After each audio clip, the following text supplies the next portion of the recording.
Welcome to the Arthur Moats Show. Ladies and gentlemen, welcome to the Arthur Moats Show. And today, we're going to be talking about the NFL's owners' meetings that recently took place in Arizona and some of the rules that were passed and some that were not. So, the first one we'll be talking about is offensive and defensive pass interference, or OPI and DPI, which are now reviewable, and that also includes non-called OPI and DPI. Now, it's going to have the same challenge format as before, where each team has 2 challenges per half, and you can't use those challenges within the final 2 minutes of either half. Now, when we think about when this particular rule change would have come into effect last season, the first instance that comes to my mind is the Steelers versus Saints game where Joe Hayden was flagged for DPI, and when you looked at the replay, he didn't even touch the receiver.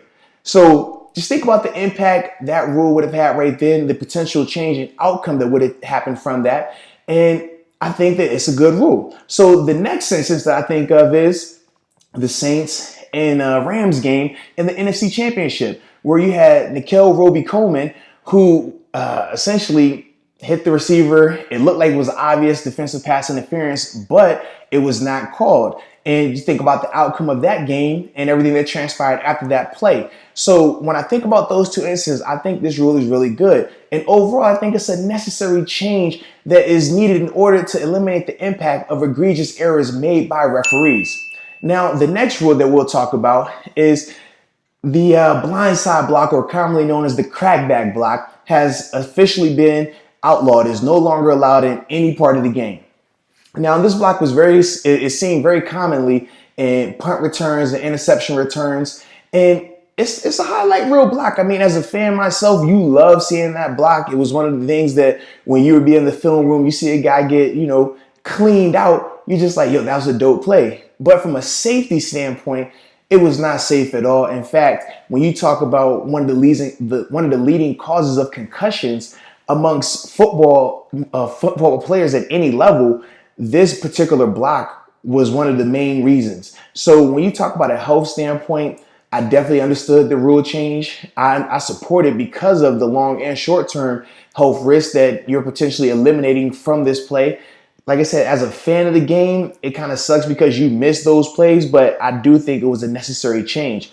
And I will say this, throughout my 9-year career, there were ample techniques that I was taught, that I saw on film from other teams, that showed you could still be effective in creating a big block while allowing returners to still be able to change direction and have big plays. So I think that even with these changes being made, overall, it's going to make the game a lot safer, and it's still going to make the game fun to watch.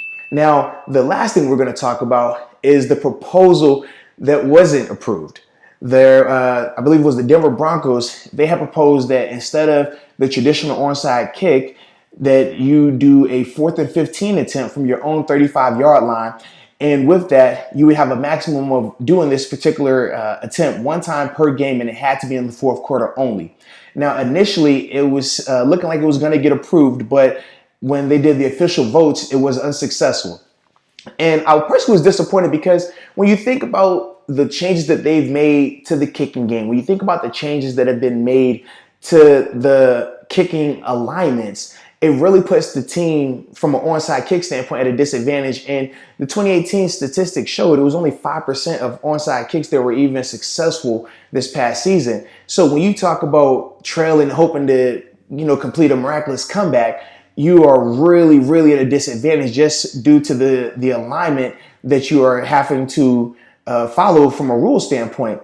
I felt the 4th and 15 attempt would have been really good. I don't think that it was something that had a crazy high success rate. When you think about teams like, the Steelers or other high-powered offenses, out of all the teams in the league, 4th and 15 attempts were only passed at, I believe, a 15% rate. So it wasn't going to be something that was going to change the integrity of the game in that sense. I do think it would have been fun. This rule has also been adopted in the AAF, and you can see where it's been used and where they've had success doing this particular attempt. But like I said, the NFL owners, they didn't want to approve it, so it's on the shelf for now. But maybe in the future we could see a change, because I'm just a fan of the dramatics, the big comebacks at the end of games. And by you essentially not allowing teams to get the ball back late, it hurts those opportunities. And as a fan, it makes me sad. But that's it for today's show, ladies and gentlemen. I appreciate you tuning in. And until next time, peace.